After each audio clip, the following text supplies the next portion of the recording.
देवभूमि हरिद्वार में अचानक गरजा बुलडोजर, सरकारी जमीन पर खड़ी मजार पर चला एक्शन। क्या आस्था के नाम पर खेला जा रहा था बड़ा खेल? नोटिस के बाद भी नहीं दिखे दस्तावेज, और जब सच्चाई आई सामने तो कार्रवाई इतनी सख्त कि हिल गया पूरा इलाका। आखिर क्या छिपा था इस ढांचे के नीचे? हरी नीली चादर के पीछे चल रहा था पाखंड, या सच में आस्था का केंद्र? हरिद्वार की इस कार्रवाई ने खड़े कर दिए कई बड़े सवाल। देवभूमि उत्तराखंड आस्था, परंपरा और संस्कृति की पहचान, लेकिन अब यही देवभूमि एक बड़े अभियान की गवाह बन रही है। एक ऐसा अभियान जिसे सरकार अतिक्रमण के खिलाफ निर्णायक कार्रवाई बता रही है, और जिसे कई लोग लैंड जिहाद पर सख्त प्रहार मान रहे हैं। हरिद्वार सनातन आस्था की राजधानी, जहां एक बार फिर बुलडोजर गरजा है, और इस बार निशाने पर थी सरकारी जमीन पर बनी एक अवैध मजार। गढ़हमीरपुर तहसील क्षेत्र के सुमन नगर में सिंचाई विभाग की भूमि पर कब्जा कर बनाई गई इस संरचना को जिला प्रशासन ने पूरी कानूनी प्रक्रिया के बाद ध्वस्त कर दिया।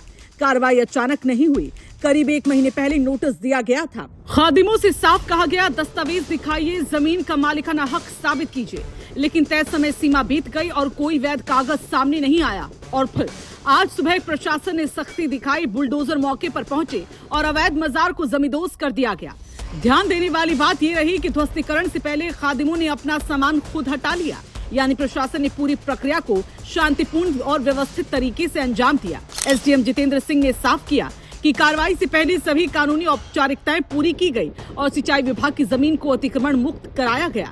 डीएम मयूर दीक्षित के मुताबिक ये कार्रवाई राज्य सरकार के उस बड़े अभियान का हिस्सा है, जिसके तहत सरकारी भूमि से अवैध कब्जे हटाए जा रहे हैं।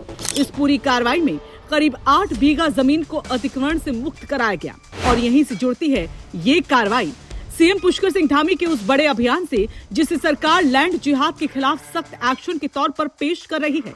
मुख्यमंत्री धामी पहले भी कई बार कह चुके हैं कि देवभूमि उत्तराखंड की सांस्कृतिक पहचान के साथ किसी तरह का छेड़छाड़ बर्दाश्त नहीं किया जाएगा, और सरकारी जमीन पर अवैध कब्जे किसी भी नाम पर नहीं चलने दिए जाएंगे।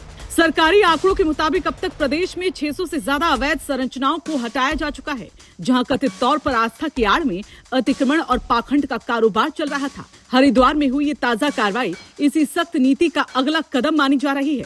विशेष बात ये भी रही कि ध्वस्त की गई इस अवैध मजार के नीचे किसी भी तरह के अवशेष नहीं मिले, जिससे प्रशासन के दावे को और मजबूती मिलती है कि ये निर्माण पूरी तरह अवैध और हाल में खड़ा किया गया था। सरकार का स्पष्ट संदेश है, देवभूमि में कानून का राज चलेगा, और किसी भी तरह का अवैध कब्जा, चाहे वो किसी भी रूप में हो, अब बर्दाश्त नहीं किया जाएगा। राजनीतिक और सामाजिक हलकों में इस कार्रवाई को एक निर्णायक कदम माना जा रहा है, जहां प्रशासन ने बिना किसी दबाव के कानून के मुताबिक कार्रवाई को अंजाम दिया। विशेषज्ञों का मानना है कि अगर इसी तरह सख्ती और पारदर्शिता के साथ अभियान चलता रहा तो उत्तराखंड में सरकारी जमीनों पर हो रहे अवैध कब्जों पर पूरी तरह लगाम लगाई जा सकती है। फिलहाल हरिद्वार से उठी ये तस्वीर साफ संकेत दे रही है कि सीएम धामी की सरकार अब सिर्फ बयान नहीं बल्कि जमीनी स्तर पर एक्शन मोड में है, और आने वाले दिनों में ऐसी और कार्रवाइयां देखने को मिल सकती है। देवभूमि की पहचान को बनाए रखने के इस अभियान में सरकार की सख्ती अब एक स्पष्ट नीति और ठोस कार्रवाई के रूप में सामने आ रही है।